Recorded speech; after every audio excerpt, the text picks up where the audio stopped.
You're on the Nitty Gritty True Talk. I'm just on the other side of the camera while my husband is playing. We're just doing it this way just so everybody can hear a little bit of music unto the Lord, okay? And then we'll start with our Apocalypse 3.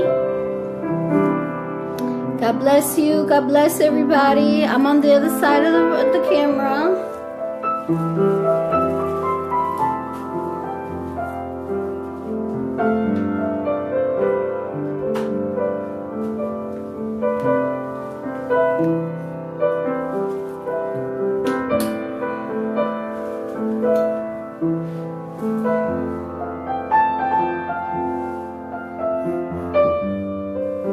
God bless everybody. Omar, God bless you.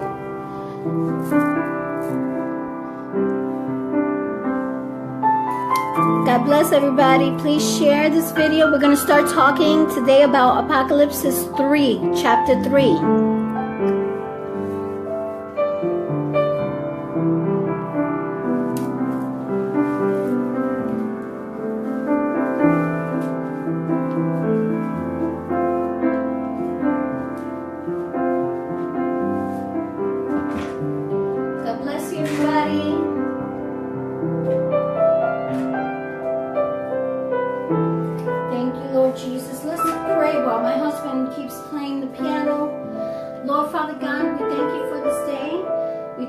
Blessings for another day of life.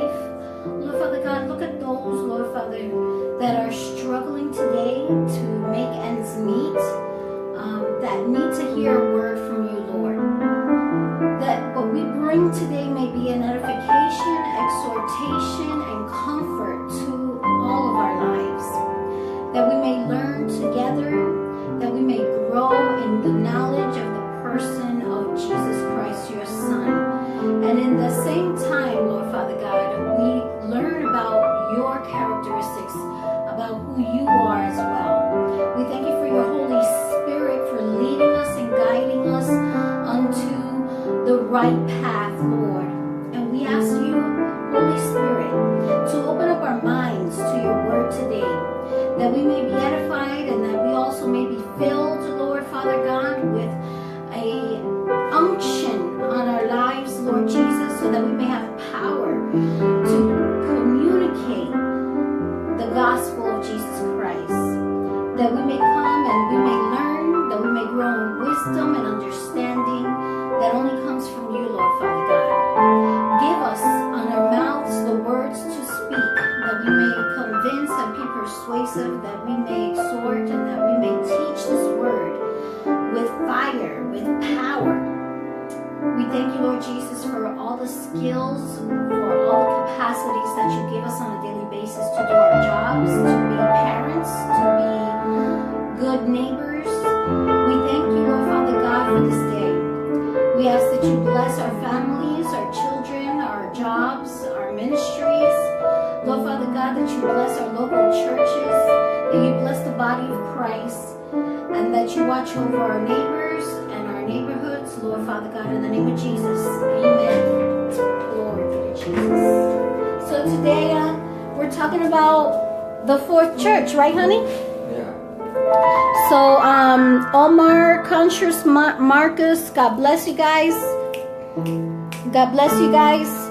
Thank you for coming and being a part of today's. Bendiciones para todos. If I don't stop him, he keeps going. Ya vemos, pusimos un piano aquí de los pianos que tengo allá afuera. My husband loves music. He loves to play. He has a tremendous talent. I had to kind of cut him off because we want to continue today with the fourth church, right? Yes. So Friday, if you guys didn't see the video from Friday, we did the last piece of the church of. Mm-hmm. Of which church was Friday? La de Pérgamo. La Tiatira. La Tiatira. So the first one was Smyrna, Ephesus. The second one was Smyrna. The third one was Pergamos, and the fourth one was Thyatira. So today we're going to be doing Sardis, Sardis, and that's found in Revelations chapter 3. But we already prayed, and before we start, we're going to read our model text. So it's found in Revelation chapter 1, verse 3, and it says like this, in the name of the Father, the Son, and the Holy Spirit. Blessed is he who reads and those who hear the words of this prophecy, and keep those things which are written in it, for the time is near.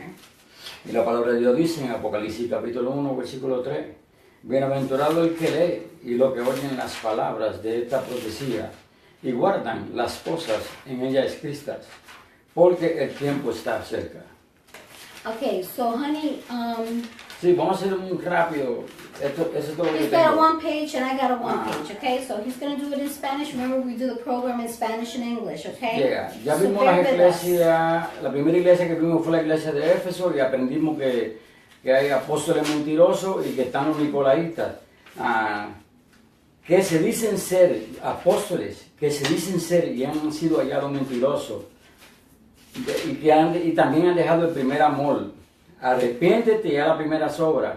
Y ahí se encuentran los apóstoles mentirosos y los nicolaístas. Podemos hacer un pequeño encuentro aquí, dice los nicolaístas. Este nombre se compone de dos palabras, ya lo leímos anteriormente, griega, nico, que significa vencer, y laite, traducido por el laico, ya que a partir del primer siglo hubo quienes quisieron convertirse en vencedores del pueblo e interactual jerarquía dentro de la iglesia. Vimos ya que son personas que quieren tener control, que quieren tener una jerarquía dentro de la iglesia. El pecado de fornicación fue predominante en los líderes nicolaístas. Nuestro Señor elogió a la iglesia de Éfeso por guardarse de esos líderes que querían enseñorearse sobre la gente común y corriente. Y eso ya lo sabemos, que hay personas que quieren enseñorearse de la grace, personas que tienen control, espíritu de control y tienen tomar control y dominio sobre eso. Eso lo vimos en la iglesia de Éfeso. Entonces, pues son iglesias y son cartas que son para la iglesia y que se refieren a las condiciones en que está la iglesia hoy en día. El que lo quiera poner para los 2000 años para atrás, ellos tienen su opción. Los líderes que decae esto, quieren tirar los 4 tiempos o decirse lo que eso le tocó a fulano, que le tocó a Perencejo, pero estas son las condiciones, dicho por Jesucristo, que son las condiciones que estamos en la actualidad dentro de la iglesia. Vimos también en Mirna, que tiene un reemplazo de teología. La iglesia de Mirna, hoy en día, se ha considerado que son las iglesias que consideran que nosotros la iglesia somos el Israel espiritual y no existe tal cosa. Israel sigue siendo literal, Israel, la nación de Israel y Jerusalén, que bendito sea Israel y pedimos la paz por Jerusalén. Gracias, Señor, por la paz de Jerusalén y que sea tu voluntad con ellos. Pero sabemos, Señor, nosotros tenemos entendido que la iglesia era novia de Cristo, Israel sigue siendo Israel, la esposa de Jehová. Eso que han hecho Replace Theology, que quieren enseñar que nosotros somos la Israel espiritual, es no such a thing. Ya conocimos y también en la iglesia de Esmirna estaba donde estaba el trono de Satanás, right? que era una corte. El diablo decía que el diablo echaría a muchos de nosotros, a muchos de los feligreses en la cárcel, pero que notamos que ahí en esa iglesia había gente que se hacían fiel hasta la muerte, que eso era lo importante, eso es lo que Dios le agradaba, que habían en ese grupito de personas en la iglesia de Mirna, gente que eran fiel al Señor, que no se contaminaban con la cuestión de la misma reemplazo de teología, que son la misma gente que están haciendo que tienen control sobre los feligreses. Y también estudiamos acerca de la iglesia de Pérgamo, que fue la última iglesia que vimos, que hay falsos profetas. Sí, después de Mirna, es que viene Pérgamo. Y encontramos que en la iglesia de Pérgamo habían falsos profetas, como aquellos que procuraban la existencia de una jerarquía muy poderosa. En ese tiempo la iglesia se hizo muy rica porque se compaginaron con los gobiernos y cosas así. Entonces, para estar a favor de los gobiernos, pues prácticamente no se predicaba la verdad. Por eso era que decían falsos profetas. Y de eso el Señor nos manda y nos dice que nos cuidemos hoy en día, porque esas son las condiciones de la iglesia en la que estamos viviendo. aparecen muchas profetas, muchas profetisas que están diciendo, el Señor me dijo que yo te mandó esto, que te dice que si aquello, que yo cuando la palabra de Dios está escrita. Esa gente que tienen ese espíritu de que son de que profetas y esto por aquí y por allá, eso es como un espíritu de adivinación. Y mucha gente son arrastrados por esos espíritus. Entonces, como no conocen la palabra, creen que pues fulano me dijo tal cosa. Entonces aquí la palabra de Dios está escrita y este es lo que nos guía a nosotros. Y esas son las condiciones que hemos visto. Y tenemos una. Y la de Tiatira que estamos viendo, la de Tiatira ya no. hicimos Tiatira. Tiatira yo no. Damos un recuento, Sí, de la nada. Ajá. Sí, de Tiatira encontramos que habían autoridades que estaban más o menos casi en la misma condición.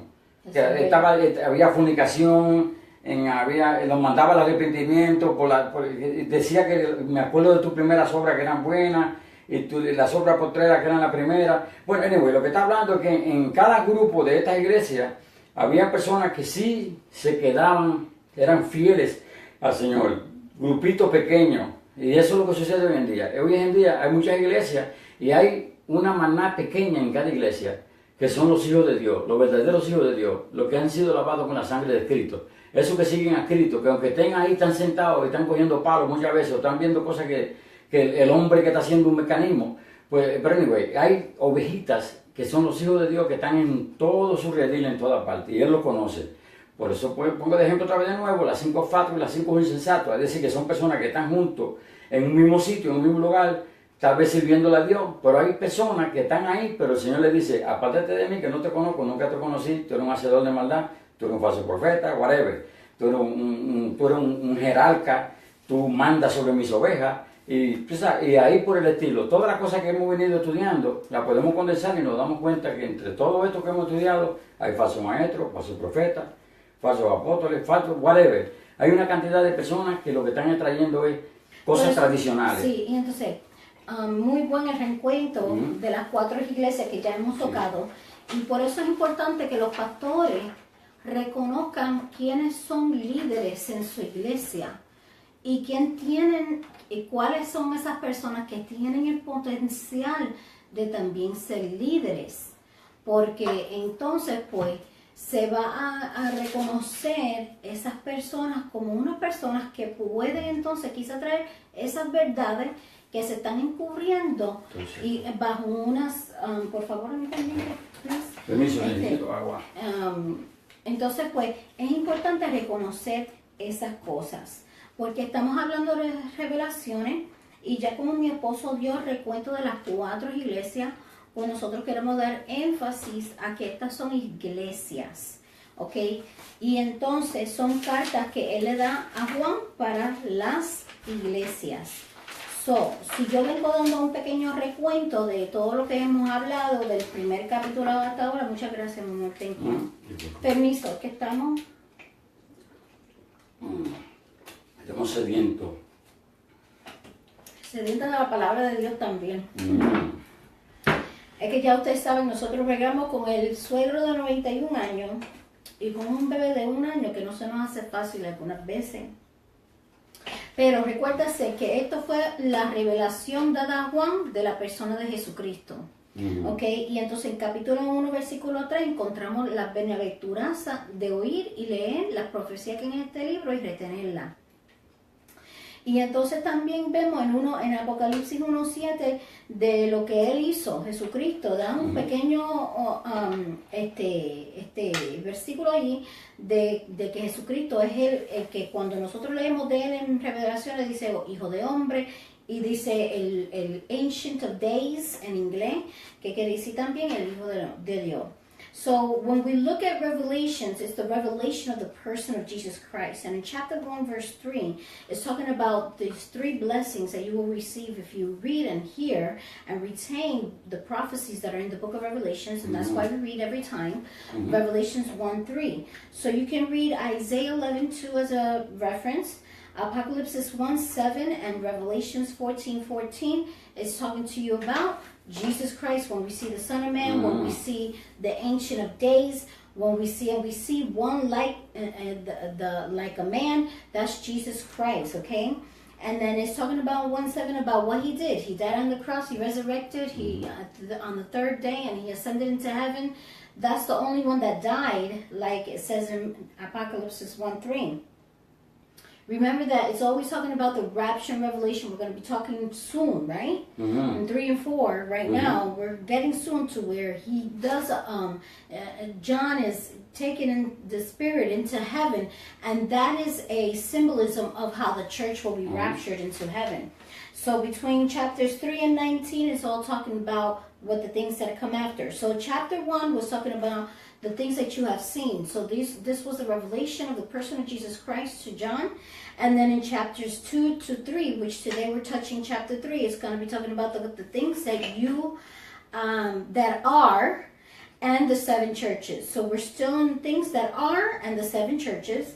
And then the third part of the book of Revelations will be chapters 4 and on, where it talks about the white throne, where it talks about the Lamb, where it talks about the all the judgments. They come in 7s. So there's 7 trumpets, 7 bowls, 7 seals. Apocalypse, the word in Greek, means a veil lifted. So remember, I was doing the thing. I've always done, okay, it's like a veil being lifted, and now you can see the truth.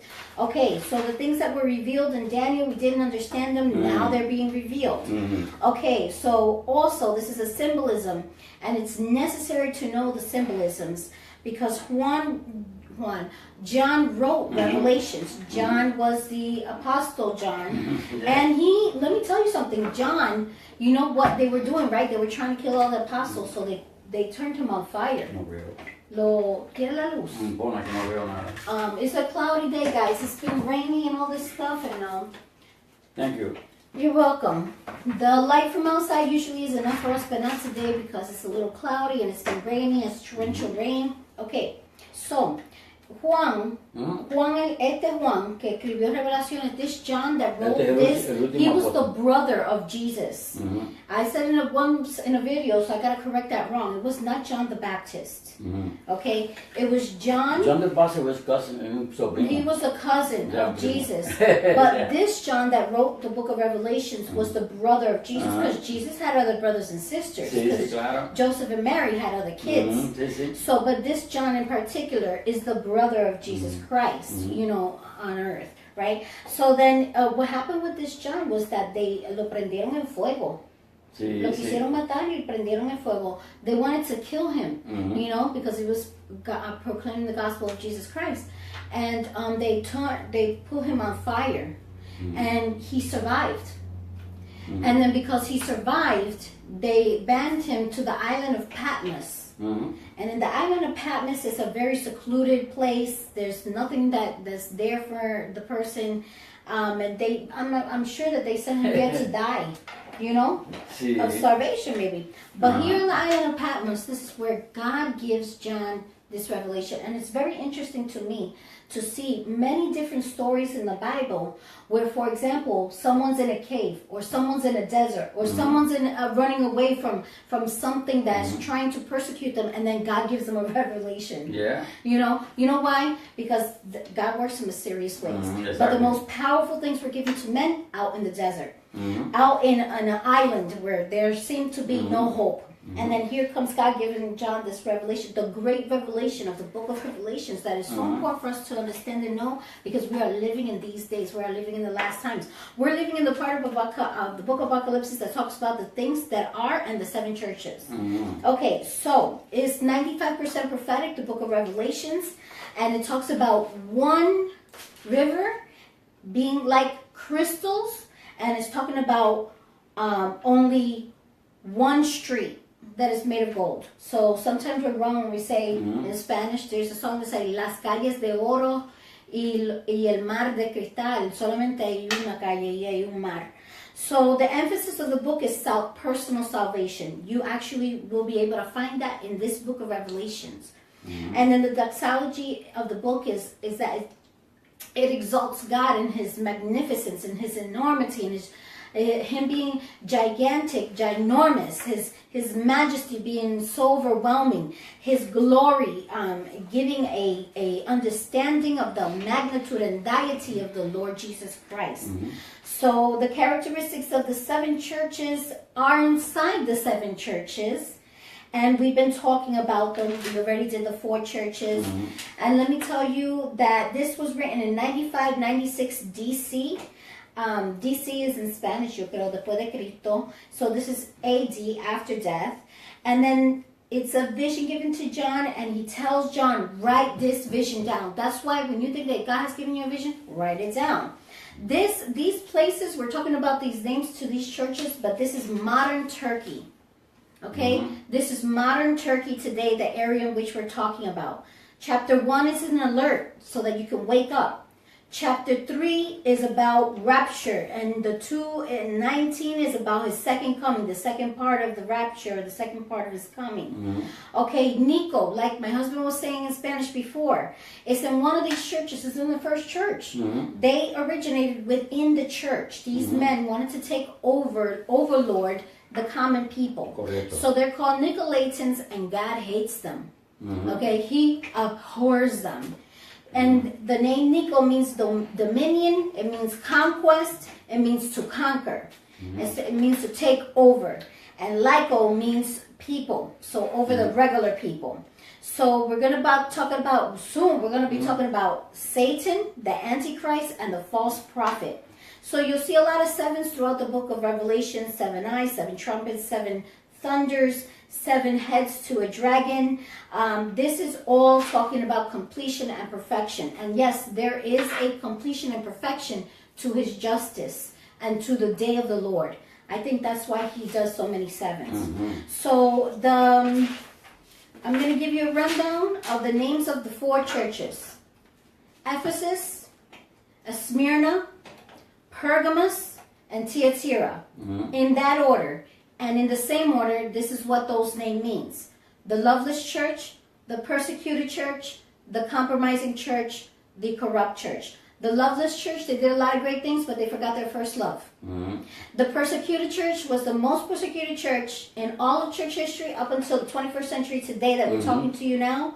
That church, Smyrna, was the most persecuted church in all of history. They did horrible things to the Christians. Yet still, like my husband was saying, there has always been a remnant, a faithful remnant within each church and each age and each time.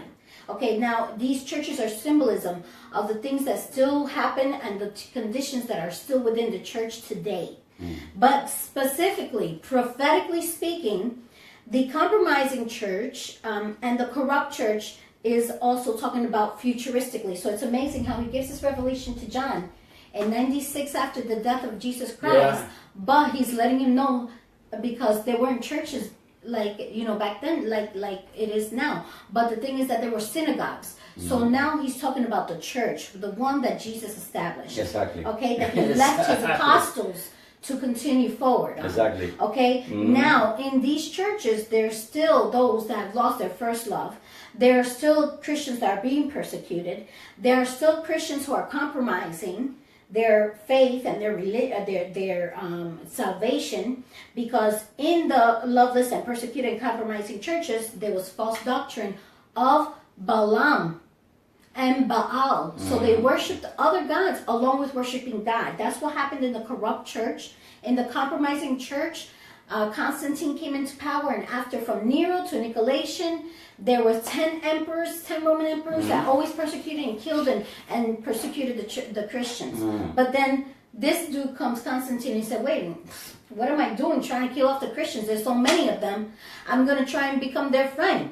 And then there came the marriage of state and church.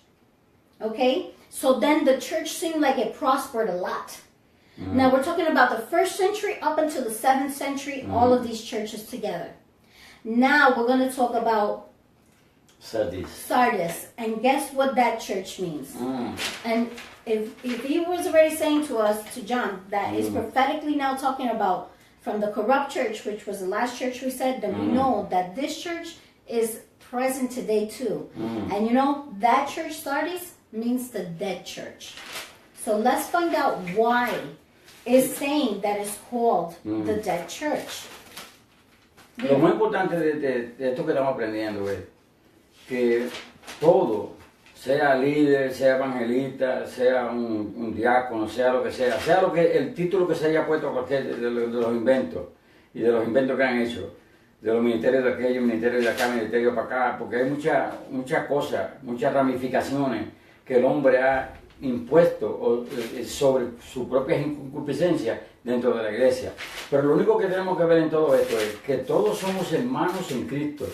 Si yo quiero sentirme superior a una persona que está al lado mío, el Señor no me va a ver a mí de esa manera, me va a ver inferior, porque Dios ama al humilde y castiga a los activos. Esas personas que son, que se sienten que son los superiores, que son los número uno, cuidado, que yo soy fulano de tal. Usted se está engrandeciendo pero el Señor lo está reduciendo delante de sus ojos. O es mejor estar humilde delante del Señor y ser hermanos en Cristo de todo el mundo, de todas las personas que estén alrededor, y no enseñorearse de ninguno. Bueno, estamos estudiando acerca de la iglesia de Sardis, y esta es la iglesia más corta que hay, ¿verdad? En cuanto a la literatura se refiere, muy poca cosa que hay que decir aquí. La carta fue... Sí, voy a leer la carta completa, ¿verdad? Que son 6 versículos. Y dice la palabra del Señor, nuestro Señor Jesucristo hablando, en el nombre del Padre, del Hijo y del Espíritu Santo. Escribe al ángel de la iglesia en Sardis, el que tiene los 7 espíritus de Dios y las 7 estrellas, dice esto: yo conozco tus obras, que tienes nombre y que vive y está muerto. Sé vigilante y afirma las otras cosas que están por morir, porque no es hallado tu obra perfecta delante de ti. Esto me llamó mucho la atención, y aquí tengo que retener un poquito, porque aquí lo que el Señor le está hablando es que se te ha dado algo nuevo, Él murió en la cruz del Calvario y te dio un mandato, y te está diciendo que afirme las cosas que son las más importantes. Seguimos con la misma historia, entonces ¿qué viene el Señor viene y se sienta, que está sentado en el trono, el cielo, al lado de su Padre, y te está viendo a ti predicando y dice: pero mira, este hombre no ha entendido que yo di mi vida por ellos, y que yo lo mandé a hacer esto, y ¿por qué este tipo está haciendo esto? Y entonces por eso que se lo encuentra a muchos en desobediencia. Dice: ser vigilante y afirma las obras, cosas que están por morir, porque no he hallado tus obras perfectas delante de Dios. Para que tú seas perfecto delante de Dios, tú tienes que predicar a Cristo. No puedes seguir en esas obras que murieron, porque Jesucristo lo estableció así. El Padre hizo un pacto nuevo y tenemos que seguir recalcando sobre esto. No nos podemos olvidar de eso, que siempre continuamos con lo mismo, trayendo cosas de allá atrás para aplicarlas en la iglesia, cosas que no cuadran ya. Entonces, mira que dice el versículo 3. Acuérdate pues de lo que has recibido y oído. ¿Qué fue lo que recibimos y oído? Hemos oído del Señor que murió en la cruz del Calvario y recibimos el gospel, el evangelio de Jesucristo. Eso fue lo que recibimos. Por eso que está recalcando aquí a esta iglesia esto. Que vea de dónde se está cayendo. Y guárdalo y arrepiéntete. La cosa nueva es la que tú tienes que tener. Si sigue en las cosas, en los rudimentos de afuera, ya lo hemos visto varias veces a través de la palabra. En la iglesia bajo maldición, que fue un tema que traímos, vimos exclusivamente que había que hacer lo que Jesucristo nos había mandado. Así, por eso es que está hablando de esta manera. ¿No? Pues si no velas, vendré sobre ti como ladrón y no sabrá a qué hora vendré sobre ti. ¿A quién le está hablando? No le está hablando al inconverso, le está hablando a las personas que están en la iglesia, le está hablando a los líderes, le está hablando a las personas que se sienten con ese pompeo. Aquí el Señor le está hablando a todas esas personas. Si Él viene, ¡pum!, como ladrón en la noche, va a perder la salvación. Pero tiene unas pocas personas en Sardis que no han manchado su vestidura y andarán conmigo en vestidura blanca porque son dignas. ¿Viste los chiquitos otra aquí? Aquí están las personas que creen en Jesucristo, que están pendientes en Jesucristo, que oran a Jesucristo, que viven de las cosas nuevas, del pacto nuevo que Jehová Dios hizo a través de su Hijo. Es por su sangre que hemos sido redimidos. En la muerte de la cruz, esta cruz que yo tengo aquí que no tiene escrito crucificado, pero la muerte en la cruz, por eso no me la pongo porque están en contra de esto, pero la muerte en la cruz fue la que nos dio a nosotros redención del pecado, fue la que nos unió a nosotros con el Padre. Y entonces pues, aquí vemos personitas chiquititas que están dentro de la iglesia. Siga ahí, hermanito, que no se preocupe, aunque le den palo, aunque le digan lo que le digan. Siga ahí, que usted está fiel y usted está bien delante del Señor. Él es el que lo ve así, no yo, él es el que lo está viendo. El que venciere será vestido de vestidura blanca y no borraré su nombre de la vida. Eso sí fue que me chocó duro. Puede ser que tu nombre esté escrito en el libro de la vida, pero mira, tú sabes lo que le hagan así y borren tu nombre del libro de la vida. ¿Ah? Eso me chocó mucho. Nosotros podemos estar sirviéndole al Señor y estamos siempre como una emisora poderosa, como una bomba nuclear. Entonces, ¿qué está pasando? Que tu nombre puede ser borrado del libro de la vida. A eso es que hay que tener miedo, porque no lo digo yo, lo dice el Señor. El que venciere será vestido de vestidura blanca y no borraré su nombre del libro de la vida. Y confesaré su nombre delante de mi Padre y delante de sus ángeles, que son los ángeles que están al lado de nosotros, los que dan buen reporte y los que dan malos reportes, ¿no? Todo el ser humano, y precisamente el que le sirve a Dios, tiene ángeles que lo protegen en todo su camino. So I'm just going to ask you if you could do one thing for me. Dime. Could you read the verses 1 through 6 again, just one time, just reading them? Straight up? Yeah, Okay. one more time. Dice. Because I think it's really important for us to hear it in Spanish and English. Mm-hmm. And I want you guys to hear it through, he gave an explanation of each verse in detail. Mm-hmm. And then now he's going to read it over again because everything that he's talking about has to do with the churches. Exacto. Dice el Señor, escribe al ángel de la iglesia en Sardis, el que tiene los 7 espíritus de Dios y las 7 estrellas, dice esto: yo conozco tus obras, que tiene nombre, que vive y está muerto. Sé vigilante y afirma las otras cosas que están para morir, porque no he hallado tus obras perfectas delante de Dios. Acuérdate, pues, de lo que has recibido y oído, y guárdalo, y arrepiéntete, pues si no velas, vendré sobre ti como ladrón, y no sabrá a qué hora vendré sobre ti. Pero tienes unas pocas personas en Sardí que no han manchado su vestidura, y andarán conmigo en la vestidura blancas, porque son dignas. El que venciere será vestido de vestidura blanca, y no borraré su nombre del libro de la vida, y confesaré su nombre delante de mi Padre y delante de sus ángeles. Dios bendiga su palabra. Thank you, ¿Y el Lord. 6? No, si hasta ahí, hasta que llega. No, el 6. Oh, bueno, el 6 siempre va a ser la anunciación. Y el que tiene oído, oiga lo que el Espíritu dice a las iglesias. Okay. So here the church is called Sardis. And this is unfortunately the dead church. So, this chapter is what John was commanded to write to the angels of the churches of Sardis, Philadelphia, and Laodicea. And we're going to talk about Sardis today. What does the dead church mean? Spiritually, they were dead. Okay? That's what it means. So, you could go to church on Sunday. You could go to church on Tuesday. You could go to church on Friday. And you could go again to church on Tuesday, and on Sunday, and on Friday, and Sunday, and Tuesday, and Friday.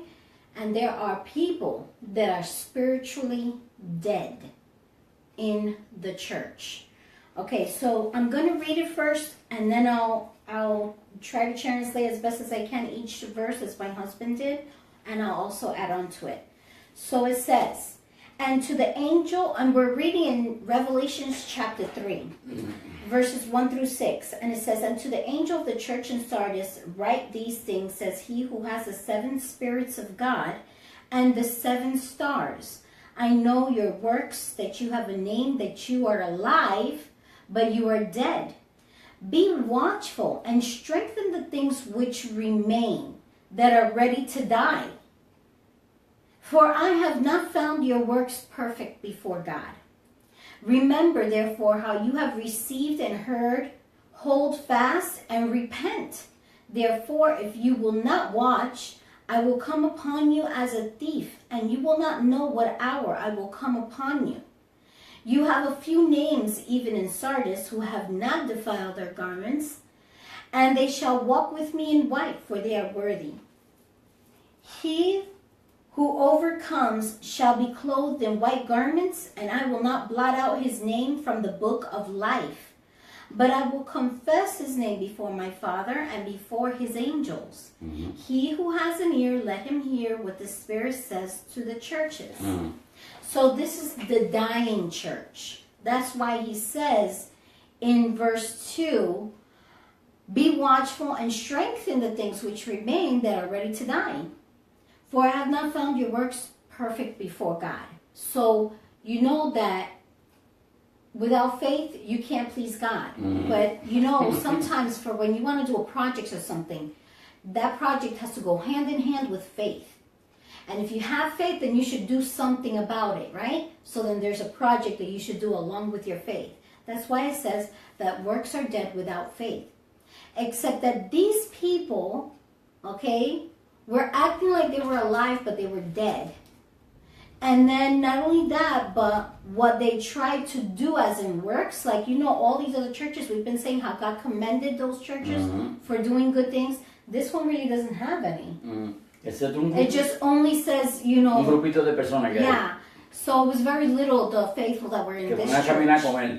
And it says that to be watchful and strengthen the things which remain, because they had very little that was remaining alive.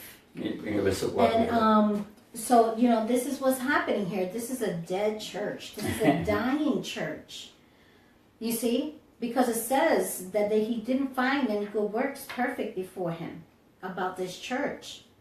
So I think it's one of the it's alarming, and it's dangerous. It's a dangerous church, I think, to me, because you can die spiritually in there. Y no podemos darle otro a ninguna otra iglesia, porque So, Jesucristo que this nos was for escribió Sardis. aquí en su palabra para la iglesia. So this church is the dangerous church, because hay peligro. Uno se puede morir espiritualmente aquí, porque las obras que han hecho pues ni son perfectas tampoco delante de Dios. Pero it talks about first in the first verse of chapter 3 of Revelations. It says, "And to the angel of the church in Sardis write this," you know. And this angel, we know it means the leader of that church, or the one that represents that church, or the pastor of that church, okay, or the priest of that church, or the obispo, the archbishop of that church. This is what it's talking to, the person that's in charge. And then it says, these things says he who has these things says he. Who's he? Jesus Christ, who has the 7 spirits of God. Remember we talked about that in the first chapter? Who is that? That's Jesus Christ. But who has the 7 spirits of God? ¿Quieres que lo vea Remember? rapidito? Who was it? ¿Quién era? Que nosotros teníamos una incógnita con eso. Mira aquí, el mismo Señor dice, mira, Ese es el y Espíritu reposará sobre él espíritu de Jehová, espíritu de sabiduría, Espíritu Santo. Inteligencia, espíritu de consejo, Yes. espíritu de poder, espíritu That's de the verse I've been conocimiento, wanting to- espíritu de temor a Jehová. Don't Eso está en change that. Isaías Don't change Isaías that. 11. 2:11. Isaías capítulo 1, 11. Y el versículo 2 que habla de todos los Okay, espíritus. listen. What is the chapter that you just read? Isaías 11, Verses verso 2. 2. Okay. Yeah. So I have it here, and I'm gonna highlight that. You guys should write that down, Estos son los espíritus de Dios. because this is the 7 spirits. The 7 spirits. Esos son los 7 espíritus. And that is the actual Holy Spirit. Sí. And that's the Holy Spirit that does what again? Read it again one more time, please. That was excellent, because I have it here written. Sí. I'm wondering what is it reference to. Y reposará sobre él. Está hablando que saldrá de la vara del tronco de Saí un venzago retoñado de su raíz, que está hablando de Jesucristo. ¿Ok? Que está en Mateo 2:23, Apocalipsis 5:5, This is the 22:16. restoration. This chapter in Isaiah 11 is talking about the restoration of Israel and the call of the Gentiles. Exacto, y está hablando de los espíritus que tiene el Señor. Y reposará sobre él espíritu de Jehová, espíritu de sabiduría y de inteligencia, espíritu de consejo y de poder, espíritu de conocimiento y de temor de Jehová. Okay, so 1, 2, 3, 4, 5, 6. Y entonces él que nos va a, y le dará a entender diligente en el temor de Jehová y jugará según la vista de sus ojos, ni arguirá por los que por lo que oigan sus oídos. Okay, this is a very important reference to chapter 1, verse 4 of Revelations and chapter 5, and verse 5 of chapter 1 of Revelations.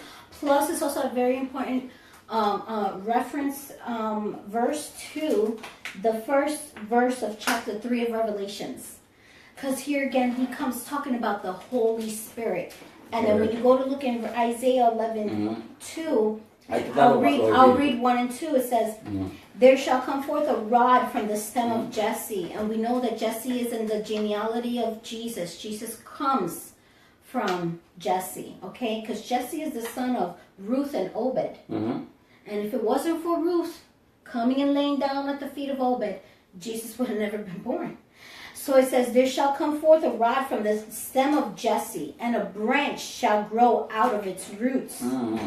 The Spirit of the Lord shall rest upon him, the Spirit of wisdom and understanding, the Spirit of counsel and might, the Spirit of knowledge and of the fear of the Lord. These 7 things we must always ask the Holy Spirit to put inside of us, because he dwells in us, so we got him, right? So it talks about the Spirit of the Lord. That's the Holy Spirit.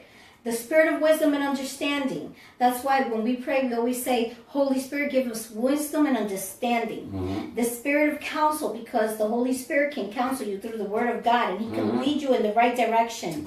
He can give you knowledge. So there's not just wisdom and understanding, but knowledge, conocimiento, and the fear of the Lord. How awesome is that? So this is el poderío, el poder que tiene aquí en el capítulo 3, ¿verdad? Y entonces en chapter 3 he's saying this is the power and the diary of Jesus Christ, the Holy Spirit. That's where the 7 eyes comes into play too. It's the Holy Spirit. Te quiero interrumpir porque el Espíritu de Jehová es que nos da a nosotros sabiduría. El Espíritu es que nos da, es lo que nos da, lo que nos revela la palabra. Sí. Porque dicen que hay una forma que se usa mucho, que la letra mata, un ejemplo, ¿verdad? La letra mata. Pero cuando está hablando de la letra mata, está hablando de la letra, por eso es porque el apóstol Pablo habló de eso, diciendo que la letra es el tiempo antiguo. Sí, como se escribían las Entonces, cosas. Era cosa de la ley, esas son las letras que matan, pero el Espíritu vivifica. La ley. Ajá, el Espíritu vivifica y el Señor nos manda a escudriñar las escrituras para poder entender lo que estamos escribiendo. Sí, porque parece ser que se encuentra la vida eterna. Si no escudriñamos, la letra mata, sí, la letra mata, pero es la letra de allá del Viejo Testamento. La ley. Okay, so then here it says, you know, this is why the Holy Spirit edifies and builds up the church. Because the Holy Spirit is the only one that can reveal to you his word. The Holy Spirit is the only one that can give you understanding, wisdom, and knowledge. And then it says that it's he, Jesus Christ, who has the 7 spirits of God. And we just read the verse. And the 7 stars. And the 7 stars are the 7 churches. And the 7 stars, perdóname. Estas estrellas, ¿qué son? Bueno, las 7 estrellas, vamos a ver, porque las 7 estrellas son las iglesias. Si tú quieres ponerlo así. No, the 7 golden lampstands. Oh, the 7 golden lampstands. The 7 golden lampstands are the 7 churches. The 7 churches. But these stars... Estos más o menos... It's the Holy Spirit. It's the same thing. Pero ¿qué versículo tú estás leyendo? Let me write that down because we're going to give you... ¿Qué versículo? We're going to get el versículo 1. We're going to give you something about that tomorrow because we can't leave it like that. Okay, léete eso ahí en la... Léete esta parte de acá, el 3.1. Y ahí te va a dar un... Léete el 3.1 de aquí. 7 stars. Del comentario bíblico. ¿Te lo leo? It's raining again. Sí, está lloviendo. ¿Te lo leo? Espérate, ¿qué? El Sí, comentario. en español, por favor. Okay. So we're going to talk a little bit about the De la commentary of iglesia de verse 1. Sadí, Sadí era una ciudad, Okay. Sadí era una ciudad rica ubicada a unos 50 kilómetros o 30 millas del suroeste de Tiatira. En el siglo IV antes de Jesucristo, o después de Cristo, antes de Jesucristo, era una de las ciudades más importantes del mundo, gobernada por el legendario Creso, Oye, la vista mía me está mandando. Legendario Creso. He needs A new quien, glasses. a quien los griegos llamaban, espérate, no te puedo, yo lo arreglo. He's got like 7 glasses. One to read the music, because that's midway. And then he's got one to see from far and one to see from near. I got glasses all over the place in the house, Pobrecito, everywhere. bendito. Okay, but he's got the right ones now. Okay, Ajá. honey, go ahead. Entonces dice Cresco, a quienes los griegos llamaban Mida y fuera conocido por la riqueza de oro. Tenían una riqueza grandísima. Sin embargo, Sardis perdió su gloria cuando cayó ante los persas en el 546 a.C. y antes de los griegos en el 334 a.C. y en el 17 después de Cristo, un terremoto destruyó a Sardis y Tiberio César la construyó. Ese tipo construyó la iglesia. La iglesia de Sardis, al igual que a la ciudad, estaba constantemente al borde de la decadencia interna y del fracaso. ¿Por qué razón? Su conclusión entre las 7 iglesias puede atribuirse a que muchas congregaciones locales son similares a ella. Viste que te lo estaba diciendo. Sardis típica de manera excelente a las iglesias que comienzan en bien, pero pueden ser fervor espiritual luego de una de las 2 generaciones y empiezan a vivir de la gloria pasada. Este fue el caso de la organización Iglesia de Sardis. En la época en que Juan escribió el Apocalipsis, la iglesia local que había empezado el Evangelio estaba espiritualmente muerta. Esto indica claramente que Juan escribió este mensaje muchos después de la fundación de la iglesia, lo que es un dato importante para ubicar el tiempo de las escrituras del libro de Apocalipsis. So he wrote Revelations and talks about Sardis way after Sardis had actually been established. So I'll read that in English. The same thing he read, I have the same Bible, and this is why we're doing it, because we want to do the commentaries exactly how they are in English and Spanish. So it says, the church of Sardis was a wealthy city 30 miles southeast of Thyatira. Again, another church that is not too far from the other church. All of these churches are in the same vicinity. Okay, they're 60 miles, 40 miles, 35 miles away from each other. That's what it is between these churches. So in the 6th century, this is when this church was. In the 6th century before Christ, it was one of the great cities of the world, ruled by the fabled Croesus, called Midas by the Greeks. I guess that's where they get that saying, the Midas touch, because everything turns to gold. Well, it was called Midas by the Greeks and known for his golden treasures. However, the glory of Sardis was past. That means it had already been past and gone. It had died. It didn't live up. Right? It says, for the city had fallen to the Persians in 546 before Christ, BC, and then to the Greeks in 334 BC. So you'll see the numbers going from larger to smaller because it goes to 0. And then, the time that Jesus Christ is then after Christ. So that's why it says then it was also taken over in 17 AD by the Greeks. Sardis was destroyed by an earthquake and rebuilt by Tiberius Caesar. The church in Sardis, like the city, was in constant danger of internal decay and collapse. Its inclusion in the 7 churches can best be attributed to the fact that many local churches are. And that's the main word here, are. Remember, because we said that we're going to talk about the things that you have seen, the things that are, and the 7 churches. And when we're saying are, then that means presently. No se le puede poner otra forma. So it says, this church has been talked about, Sardis, possibly to the attribution to the fact that the many local churches today are similar to it. And it best typifies the churches that start out well listen carefully, that start out well but lose their spiritual fervency after a generation or two and begin to live on their past laurels. You know, they used to have these laurels. They used to go around the head of people's. They were very into those types of crowns and such. And then it's saying, you know, los laureles, que ellos se retrograban a las cosas pasadas de cuando eran grandes, de cuando tenían esa riqueza. Y entonces se mueren espiritualmente pues porque ya no son esa grande iglesia como antes. Entonces me es bien curioso. It's very curious to me how it says, and it best typifies the churches that started well. So how many don't we know of churches that started well but lose their spiritual fervency after a generation or two and begin to live on their past laurels? So they'll start talking about, you know, when we used to be this big church, remember how we used to have this and we used to do this ministry and we used to evangelize on the street and we used to talk to people every time and we used to have a big enormous amount of people in the church. Remember when we used to do that and this and that? They're dead.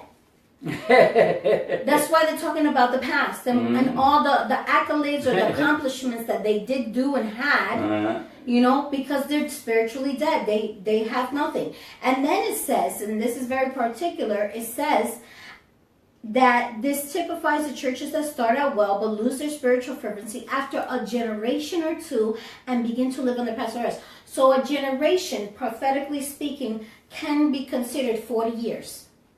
Because when we look at Moses and the story of Moses, they were in the desert for 40 years. What happened? That generation didn't get to see Canaan. And it took 40 years.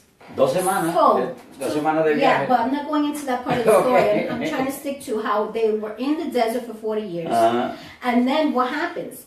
That a generation could be considered 40 years. Because what happens? I have a daughter. My daughter, by the age of 40, could be married and have kids. Then that's already another generation that starts. So that's why it's not that a generation lasted only for 40 years and then died, but that a generation could be for 40 years. So I'm a generation, I'm going to be 40 and I'm already married and have kids. So now the other generation is already in my children. And in that generation, she could live and then at 40 have her kids. And in my generation time and her generation time, there could be a fervency, a spiritual fervency in the church, but then they'll die by the time my grandchildren go to church. Tú sabes que en un tiempo hubo 14 generaciones en 2000 años, por eso que cuando se divide una generación tiene 52.5 cada generación. 52.5 años? Sí, ¿sabes qué es lo que pasa? It's about the same, Es que pasa de una a otra, pero todavía están vivos, tú sabes. Okay, yeah, but what we're trying to say is that these two generations, like he's splitting it up like that. Correcto. The church was alive. The church was fervently seeking the Lord. But then after those two, maybe 100 years, then died. And then all that they had was to talk about when they were great and big. You don't want to live like that. Who wants to be thinking like that all the time about the past that way? You're like stuck in the past. Anyway, such was the case of the dying church at Sardis in chapter 3 of Revelations. By the time John wrote the Revelation, the local church that had been started on the gospel, and this is the sad part about it, honey, to me, spiritually. This church, when John wrote Revelation, the church at that time, the local church that had been started on the gospel, was spiritually dead. ¿Sabes dónde que se muere una iglesia? Que está en el gospel. La gente que se mueren es porque vuelven y dicen, mira ahora mismo, yo estaba oyendo un mensaje de una persona que que nos estaba predicando, dijo, ¿por qué queremos abrir más iglesias? ¿Para qué queremos abrir más iglesias? En todas las esquinas hay una iglesia, tú te metes a la emisora y eso es un patón atrás del otro, un patón atrás, gente que yo nunca lo había visto. Entonces llegó a la conclusión de que en realidad ha sido una manera de tener un trabajo, una manera de conseguir su dinero, y eso es lo que, por eso es que se están abriendo tantas iglesias. Porque todos andan buscando la idea de, oh, pero bueno, este tipo está ganando dinero, yo puedo hacerlo también, ¿por qué no? Y entonces siguen ahí. Entonces hay muchos ciegos que son guías de un ciego. Porque la mayoría de las personas que están sentadas en las iglesias hoy en día no quieren leer la palabra, no quieren estudiar. Entonces, ¿qué pasa? Por no estudiar, pues son guías, el ciego lo está guiando, todos son ciegos, van todos por el mismo hoyo. You gotta be a Berean. That means, you know, when young Timothy was sent out to preach the gospel, right? He's one of the youngest pastors, right? He's a disciple and apostle too. But he comes and, he goes to evangelize in a place where he thinks that people have not heard about Jesus Christ. Mm-hmm. But he comes to this one city called Berea. And the reputation of Timothy had already preceded him. And they already had heard about the word of God in Berea. But when before Timothy came to, greet them and give them, encouragement about how he's heard about that they, without having somebody to come and teach them about the word, had already been reading the word of God and testing every person that had came through the city wanting to talk about the gospel. They always tested that person's words with the word of God. No hay otra manera. And that's why I keep saying, you must be a Berean. So it's like being like those of that city of Berea, because they would test the person that came and preached there and tested that preacher's words or that evangelist's words or that missionary's words with the word of God.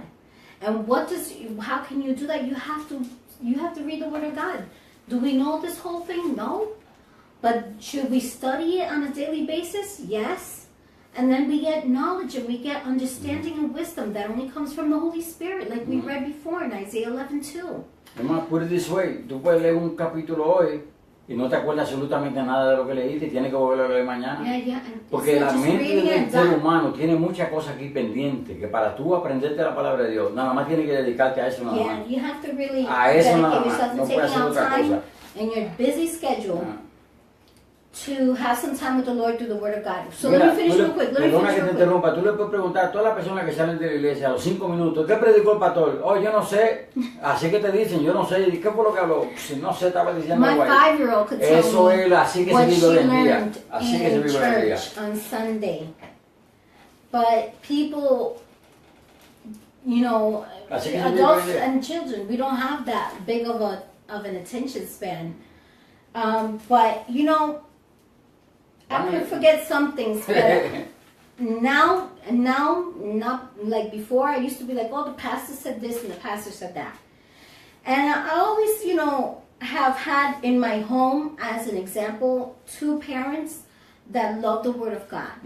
Because I've always seen them studying the Word of God. And my father's 83 years old, and it doesn't fail. It doesn't matter what time of day. I find him searching the Word of God still. And I'm like, what are you doing? He goes, well, like always, I'm studying. I'm like, what are you studying? Oh, I'm just studying here something about, in the book of Revelations or the book of Genesis or the book of Hebrews. And he's always constantly reading the Word of God. Así es mi papá también. And his father-in-law, we had to buy him a tablet like this big, right? Yeah. Because the words to the Bible is a little bit smaller, but there's a color change to the tablets, so we can change the background color, and then he can see the letters better. And he's always reading the Word of God on his tablet. He's 91 years old, and he knows a little bit about technology, enough to be able to read the Bible app on the tablet, and he's always reading it.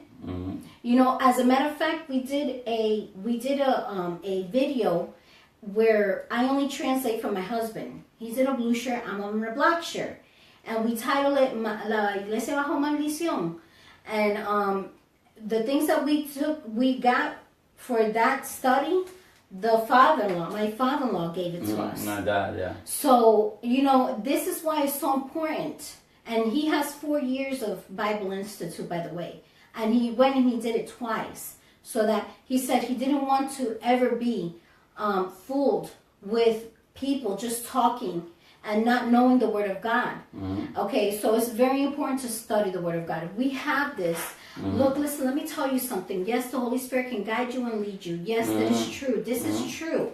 He can.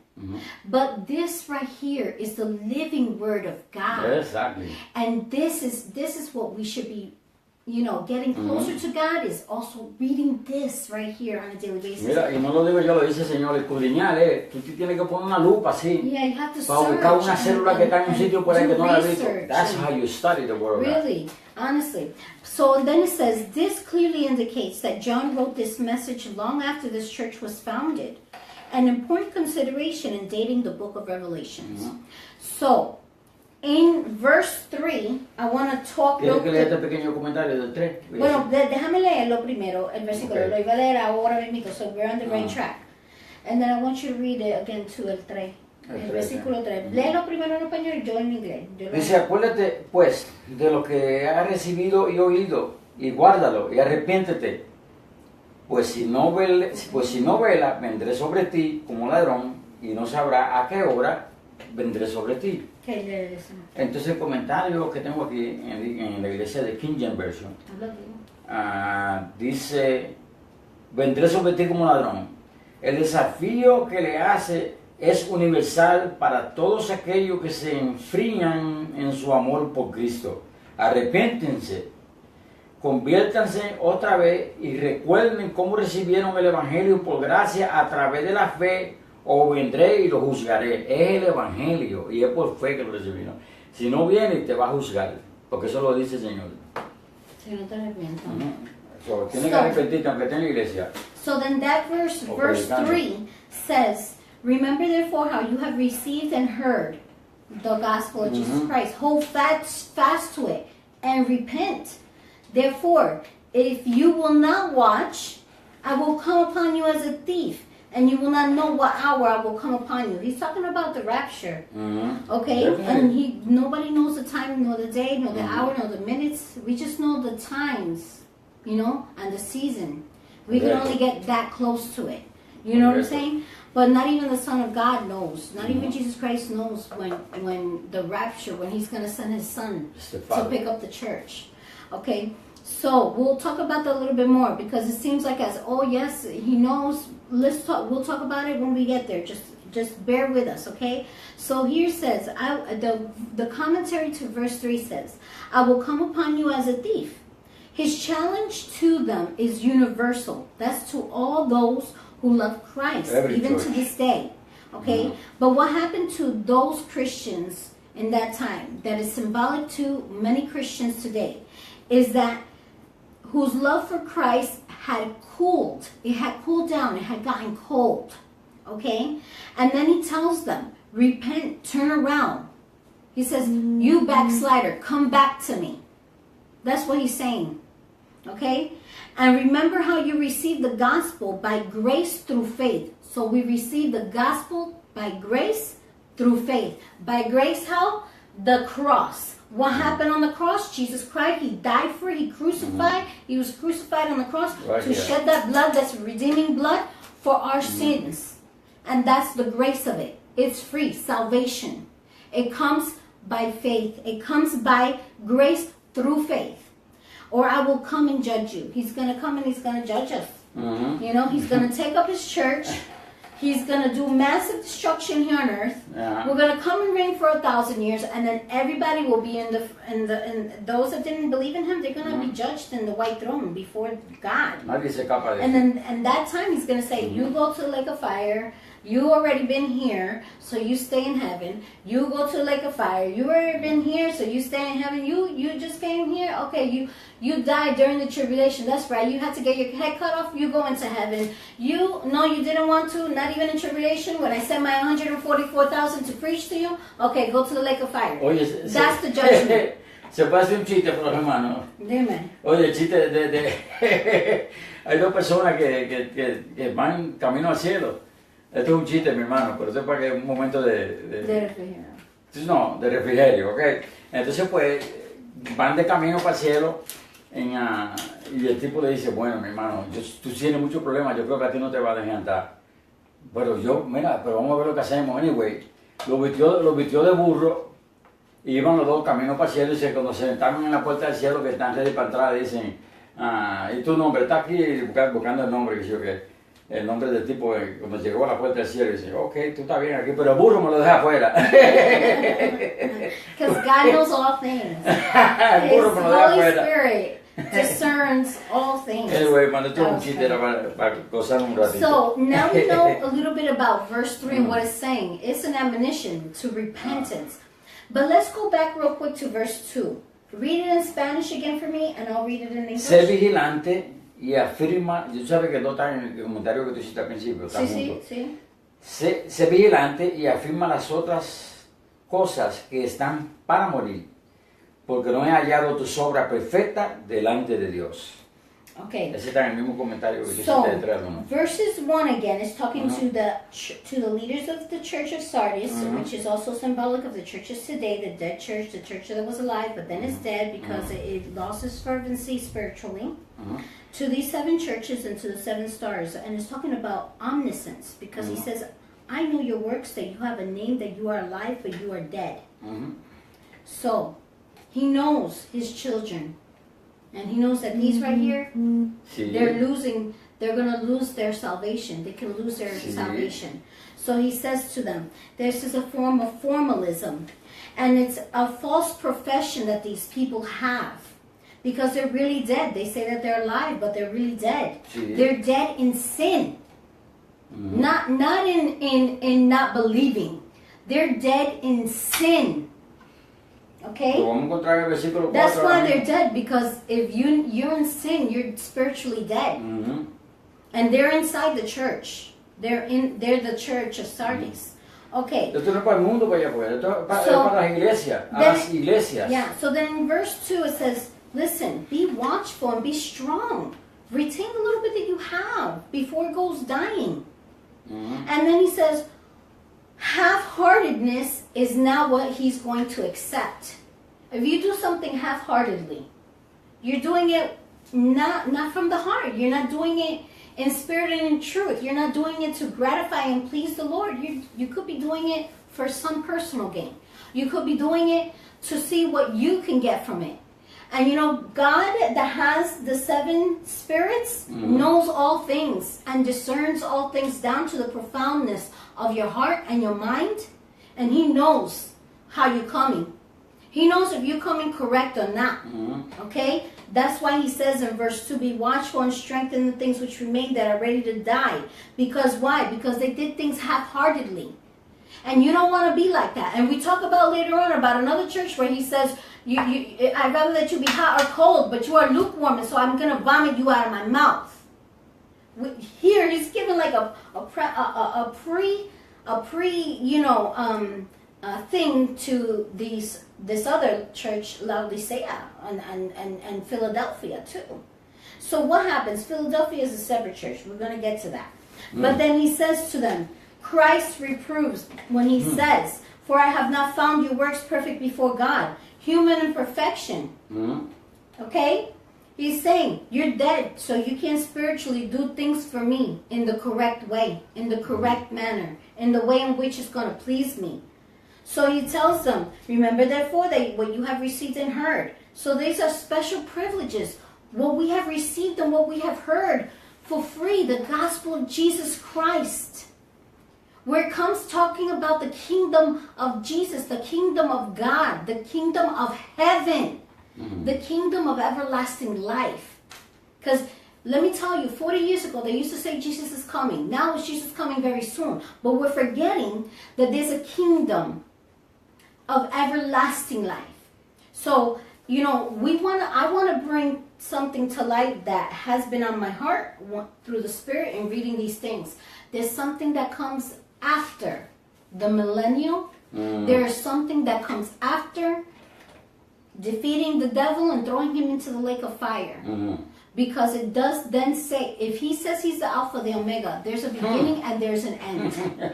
And there's going to be an end to this sky that you see. Ujú. And there's going to be an end to this earth that you're living on. Literally. Because then he comes and he says he's going to make a new earth and a new sky. Ujú. And we're talking about paradise that we don't know what it's like. Ujú. And if we just seen here in the Word of God, just a glimpse of the deity, the glory, the magnificence of His Son, imagine the Father. and just being in his presence forevermore. We don't know what it's like, but we get a glimpse of it through his son. I want you guys to realize that, because I don't want nobody to stay here. I don't want everybody to stay left behind. Yeah, that's right. That's why we're doing this. You want to see verse 4 to confirm lo que tú estás diciendo, para confortar lo que tú estás diciendo. El versículo 4 lo voy a leer en el comentario también. Dice, pero tienen unas pocas personas en Sardis que no han manchado su vestidura y andarán conmigo en vestidura blanca porque son dignas. Mira el comentario que dice aquí. El comentario dice, andarán conmigo en vestidura blanca porque son dignas. Afortunadamente, como en todas las iglesias, en esta también hay personas que no habían doblado su rodilla ante el tradicionalismo no completado en las escrituras, sino que en realidad adoraban a Cristo vivo, no al tradicionalismo. Adoraban a Cristo vivo. Cuando Jesús arrebate su iglesia, habrá millones de verdaderos creyentes y se irán con él. Estos serán vestidos con vestidura blanca del cielo, son vestiduras blancas del cielo, pero son aquellas personas que están confiando, del cielo. Personas que están confiando en Cristo, que no están en las tradiciones. Las tradiciones, mis hermanos queridos, los adoramos, los amamos. Es que hemos sido redimidos de la maldición de la ley. Ya todas las historias de aquel tiempo, déjense de estar predicando eso, porque eso lo va a llevar a usted a tener una pérdida de ser vestidura blanca, de poder ser vestido por Jesucristo, de poder caminar en la calle de oro, en lo que Él tiene preparado para nosotros. Y ese es Él, no hay de nada más. Que vamos a ver tantas cosas bonitas y bellas. Es Jesucristo, mi hermano. Es para los redimidos, para los que no creen. Y entonces, en verse 4, it comes talking, and in verse 3, it comes talking about these special privileges that I was just telling you about. He says, hold fast to them and repent from your sin, from backsliding, from going back and reverting to the old. You know, come back to the Lord, come back to grace. By faith, through faith, come back to grace. And then, you know, he's letting you know, because there's going to be a second coming. I just told you guys about that. You know, God is going to rapture his church, and then the second part of that is going to be his glorious appearance. Yes. You want to experience that. You want to see that. You want to be a part of it. You see what I'm saying? Because those that seek Jesus, when in the clouds, when he comes to reign on earth for 1,000 years, that's going to be a wondrous sight. Everybody, the Bible says, is going to bow down and worship him. But not all will be saved. It's going to be too late for them. They're going to have to give him honor and glory because he is the Son of God. But there's not going to be no salvation. It's going to be too late by then. But we who have been, you know, taken up into heaven along with those who have risen from being in Christ first and then taken up into heaven along with them and transformed, our glorious bodies our bodies will be glorious, they'll be transformed. We're going to see the second coming, but in a different position, because we're going to be a part of it, coming with him. And the Bible says in Spanish, la palabra es millares. Vamos a hacer, there's an innumerable amount of us will come to govern for those 1,000 years here on earth. I mean, it's miriadas, es la palabra en español. Miriadas means 10,000 times 10,000, 1,000 of thousands, millares. You know? Hoy la salvación es bien sencilla, porque solamente tenemos que confiar en Jesucristo, pero la salvación que viene después del rato de la iglesia, esa va a ser madura, esa no va a ser más fácil. Ahora está bien fácil, tú tienes que entregarte al Señor, adorar a Dios, confesarlo con tu boca, pero en aquel tiempo, mira, un cocotico cortado, una persecución a todos los cristianos en todas partes del mundo. You know what that's gonna be like? Yo sé que muchos se van a salvar porque conocían a Dios, porque estaban predicando, porque estaban en las iglesias, porque eran líderes, porque eran nicolaítas, porque eran falsos maestros, falsos profetas. Se van a quedar, no se arrepienten. Ellos los vamos a ver otra vez en el cielo, pero va a ser así, mire. pa, cortándole la cabecita, Si y usted lo sabe, aceptan- varón. si no Eso es aceptan la está marca vivo. de la bestia. No, y eso si está vivo, porque si se va así como un Nicolaíta, un falso maestro, un falso profeta, se arrepienta. no se va a levantar en el No. rato de la iglesia, sí se va a levantar para ver al Señor y para ser andado al lago del fuego. So verse 3 also is talking about that. Eso no está that bueno. sudden event, which is the rapture. First it talks about the second coming. And you will watch, I will come upon you as a thief. And then it says, and you will not know what hour I will come upon. So when it says, I will come upon you as a thief, it's talking about the second coming. And that's the rapture and the 1,000 years. And then it says, and you will not know what hour I will come upon you. And that's talking about sudden event, a future that's hidden. It's talking about the rapture. So let's stop here real quick. Let me Esto es look para at la the- iglesia, hermano. Let me look at what it's talking about here. Give me just a second. Sí, Coco. It's Tiene que hacer el cuatro también it's allá. talking about future hidden. 24 in my book, in my Bible, 2492 is the actual thing here. I'm just going to read it. It was a knowledge withheld. Ignorance of the future. Dale. That's what they had. And then Ay, there's Dios some mío. there's some references here. Ayúdanos, Señor. I'm gonna give you Matthew 24:43.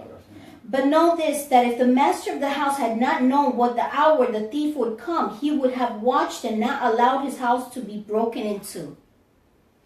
So if you know that a thief is gonna come to your house tonight, what are you gonna do? You're gonna get prepared, right? You're gonna be watchful. But these people, if they don't repent, he's going to come like a thief in the night. And there's not going to be no hope for them. So it says in Isaiah 41:23, show the things that are to come hereafter, that we may know that we may know that you are gods. Yes, do good or do evil, that we may be dismayed and see it together. Because everybody's going to see him in the second and the glorious coming. Acts 20:22. And see now, I go bound in the spirit to Jerusalem, not knowing the things that will happen to me there. Ese fue el apóstol que sabía que lo estaban persiguiendo para matarlo. Pero anyway, él dice, yo lo voy a hacer con alegría, aunque yo tenga que morir para la causa del evangelio. Correcto. Okay? Y entonces en James 4:14 says, whereas you do not know what will happen tomorrow, for what is your life? It is even a vapor that appears for a little time and then vanishes away. Disappear. And that's why the rapture is going to be like a twinkling of an eye. I mean, you don't know how fast that is. You think you know. You don't know. That's like billions of light years fast, you know? So this knowledge withheld is about secret things. And it's amazing how it's being withheld from these people. Why? Because they're spiritually dead. They don't want to see. So here comes in verse 4, it says, you have a few names in Sardis. And it's talking about saints, a few that are saved. That my husband keeps saying that we must be like. That we should strive to be like. It's giving us an example of who those were that were overcomers. And these were the few that were saved, the saints that he knows that are his children, and these are the righteous, the redeemed, right? So these are the ones that are walking with God, spotless in heaven, because he comes and he gives them a robe of righteousness. And these are the overcomers. He's saying this is the white remnant. Remember, we were talking about that for the other church where there was the Jezebel woman, that prophetess that was trying to be like God and trying to tell people's minds and hearts. She was wasting her time because God is the only one who knows that. But anyway, what does he do? He gives them a white stone. And it was verse 17 of chapter 2. I'm going to read it. He who has an ear, let him hear what the Spirit says to the churches. To him who overcomes, I will give some of the hidden manna to eat. And I will give him a white stone, and on the stone a new name written, which no one knows except him who receives it. And that white stone was representation of a court system. And the white stone was given to the innocent, and a black stone was given to the person that was a criminal. So, but here, this robe is talking, and the color white here is talking about a purity, a divine purity that God comes and he puts over us. You see? Because now we're sealed. We're already sealed when we receive the Holy Spirit, right? When we receive His truth, Jesus that died on the cross for our sins, that redeeming blood, we accept Him. By grace, through faith, we are saved and we are sealed with the Holy Spirit. But we're not perfect until He comes back for us, and then He's gonna put on our transformed body this white robe of purity and worthiness, of innocence. You see? Because He says this is your reward. That's what He's saying. You see? So not only do we get crowns, but we get this new garment. And we become like priests, honey. Because el hermano de ayer en la predicación estaba tremendo, espiritualmente. Eso estaba hablando a través del Espíritu. Yeah. Because we come like priests. Because the robe that we have on is like the robe that Jesus has on. In the revelation that He gives to John in chapter 1, it goes down to the ankles. It goes down to the ground, down to the feet. And that's a symbolism of priesthood. And we all, that's so amazing. His preaching yesterday at my church, it was so right on, I'm telling you. Because he was talking about edifying your house, right? A man edifies his home. But then it's talking about why you go to church. Because you're supposed to edify the body of Christ. When you come as a church, people think church is that you hear 3 songs, you see blah blah, you read a word, and that's it. And you socialize and you say hello, you coming to my house tomorrow? No. It's to edify the body of Christ. And when you edify the body of Christ, you are building the body of Christ. Okay? So then what happens when you're doing that is that you're setting it up to be watchful for His coming, because we want to be spotless. He's coming for a spotless church. Me encanta. With no wrinkles. It was amazing. A mí The me encanta. preaching was awesome in my church He oído 2 yesterday. veces 2 mensajes. It was It's right on, right spirit, from spirit. You Right know, on. it wasn't from man. It was from the Spirit. But it was amazing how he came with the analogy of the man and the Word of God, the man being the priest and building his home, and that you can't really edify it if it's not because God has given you the blueprint first to edify it. Tremendo. But then He comes and he talked to us yesterday about edifying the body of Christ. And it was amazing, because this is what we want to do with you. We want to edify you with the Word of God. And you're the body of Christ if you've accepted the Lord Jesus Christ. If you haven't, this word is for you too. We're letting you know He's giving you time to repent from your sins. Okay? Correcto. Because, man, let me tell you something. He's giving us a lot of beautiful things as rewards for believing in Him and staying faithful to Him when we get to heaven. Es que solamente Él que puede hacer todo. It's a lot of beautiful things that He's giving to us. Yeah. But He's saying to us as well, if you don't repent, if you stay in your sin, it's going to be the total opposite of that. Sí. Ya te fuiste a 4, So, ¿verdad? because, I want to say, because the preaching of yesterday, when he says that, you're edifying and that the man is the priest of the home and all this stuff symbolically, right? Well, then, if we say today that we're the temple of Christ, then I'm my own priest to my own temple. Claro, cuando tú te predicas tú también. Hello! Hello! I never heard of it that way, Sí, really. pero sí, cuando tú predicas, tienes que predicarte a ti. Si tú sabes que estás diciendo disparate, tú mismo deberías decir, wait a minute, espérate, que tengo que quitar esto porque me estoy metiendo para allá que no es Cristo. Y el ejemplo no va con Cristo. Pues entonces uno mismo se está predicando también. Uno mismo tiene que reconocer los disparates que está diciendo de vez en cuando. Eso no hay otra forma de cómo ponerlo. In verse 5, I think we could finish Sardis today. Sí. Look, let's go real quick, right? So we're talking about overcoming, how you can overcome. Vámonos In cinco verse para 5 it says, He who overcomes shall be clothed in white garments, like I was speaking of. I will not blot out, this is the important part.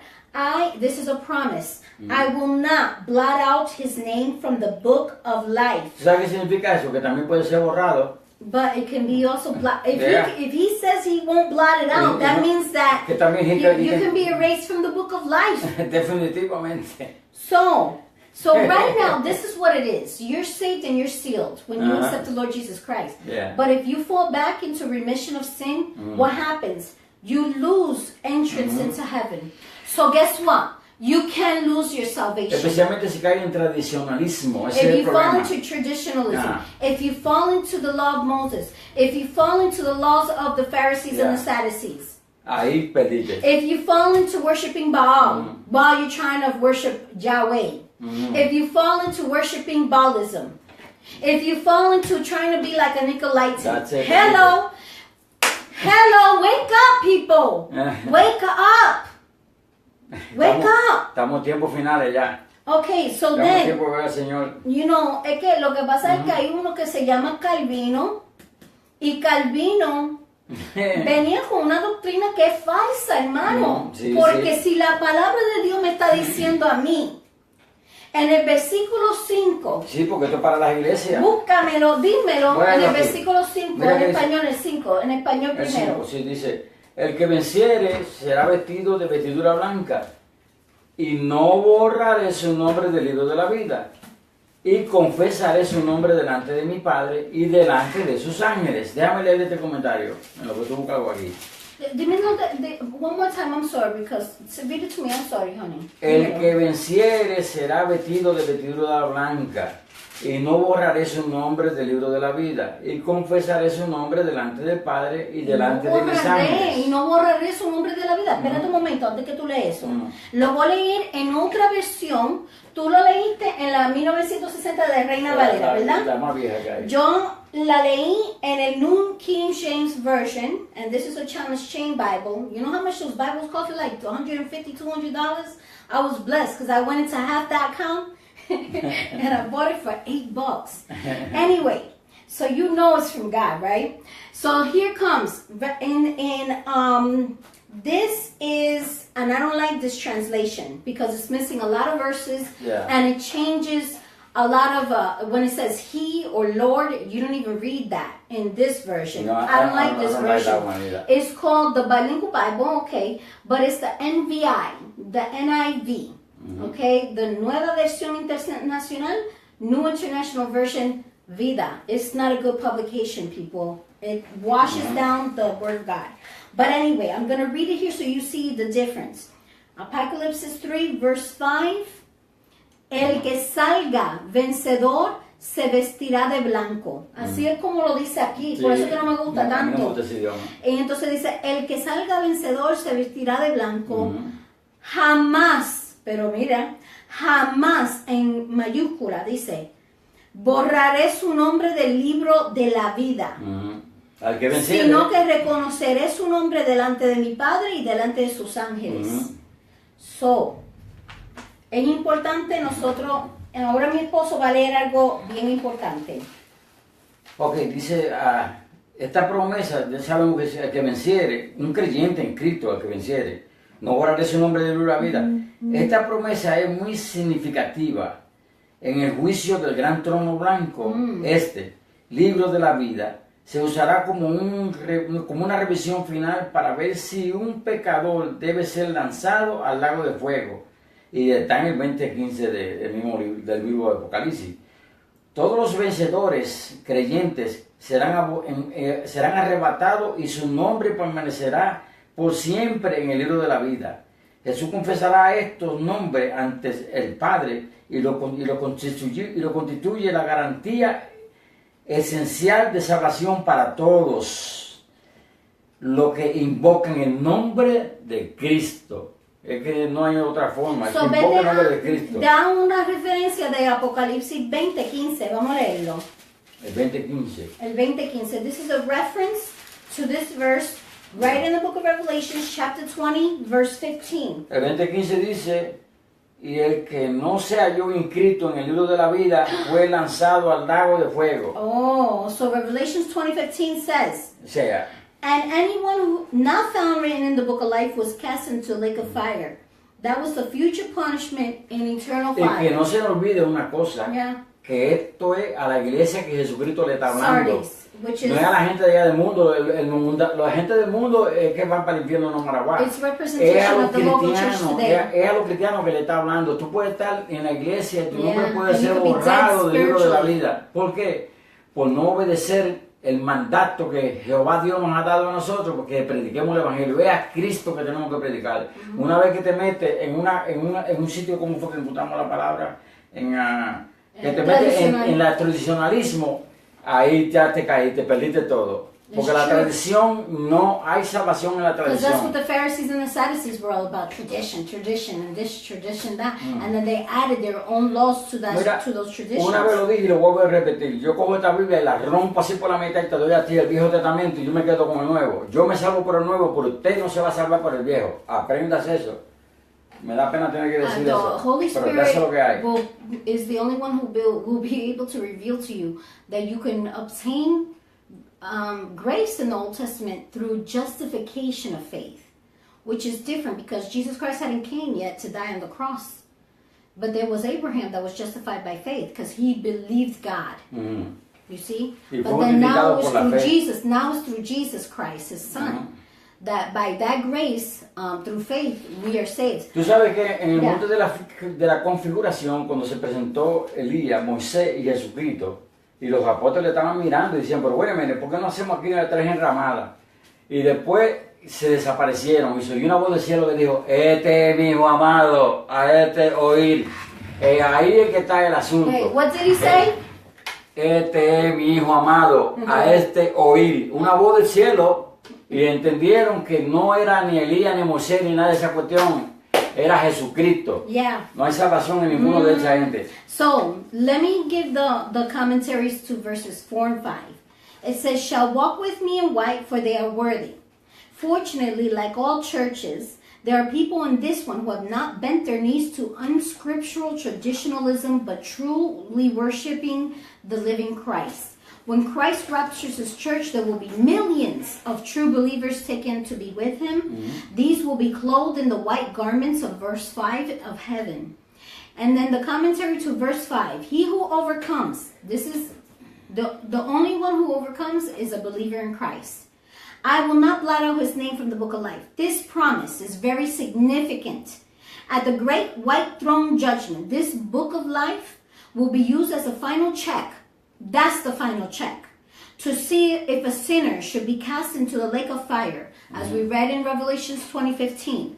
All true believers will be raptured, and their names will remain in the book of life forever.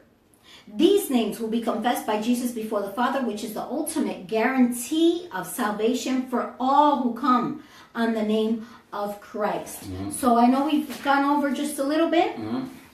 Verse 6. First of all, I can't continue forward. I got to read Matthew chapter 10, verse 32. So this is another reference to verse 5. Yes. Matthew chapter 10, verse 32. I think this could be a parallel verse, or it may talk about one word of the verse 5, but may not be the same. Let's look at it to find out. This is what is called. This is what is called studying the Word of God. Go ahead. A cualquiera, pues, que me confiese delante de los hombres, yo también le confesaré delante de mi Padre que estás en los cielos. Es a Él que tenemos que confesarlo, para que Él no pueda confesar delante del If Padre. you believe in Him in your heart and you confess it with your mouth, you shall be saved. Plain and simple. That's in Romans. Es a Cristo que hay que confesar. Okay, so it says, this is testimony. It's talking about testimony and confessing Christ and priesthood of Christ. And we were just talking about that right now. And that's what was being preached in our church yesterday. It says, confess Christ before men. And there's also another reference you can look for yourself if you want to. Luke 12, verses 8 and 9. So it says in Matthew 10, verse 32, therefore, whoever confesses me before men, him I will also confess before my Father who is in heaven. Did you want to look at Luke 12, verse 8 and 9? Yeah. Because I see you turning the page. Sí, lo tengo, digo. Luke 12, verse 8 and 9. O digo que todo aquel que me confesare delante de los hombres, también el Hijo del Hombre le confesará delante de los ángeles de Dios, mas el que me negare delante de los hombres será negado delante de los hijos de Dios. Also I say to you, whoever De los confesses ángeles de me Dios. before men, him, the Son of Man, also will confess before the angels of God. But he who denies me before men will be denied before the angels of God. So it says whosoever. Just like in John 3:16, when he says, it's the same token. Whosoever believeth in me shall not perish but have everlasting life. Mhm. But whosoever denies me before men, I will deny him before That's the Father. it, that's it. So it goes both ways. So we must Yeah. confess Christ because he is the Son of Man, and he's going to confess us before the angels, and we should not deny Christ if we believe in him, because the wicked will be rejected and there's going to be disarmament. So let's not be part of that. Let's be part of 6. Verse 6 of chapter 3 of Revelations, and we finish with the church of Sardis today.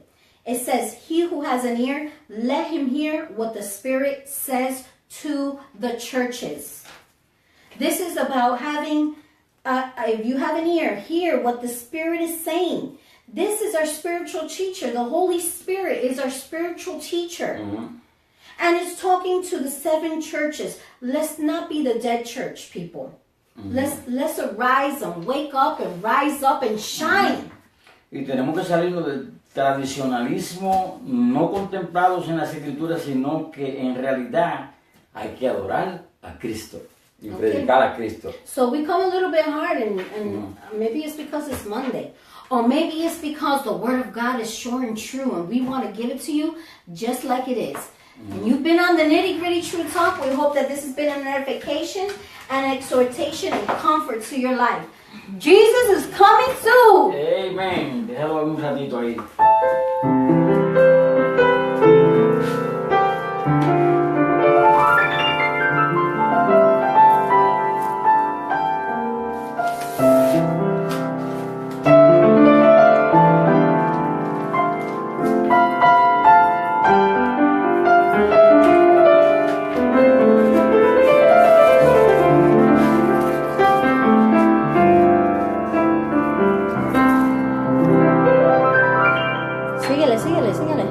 Síguele. Dale.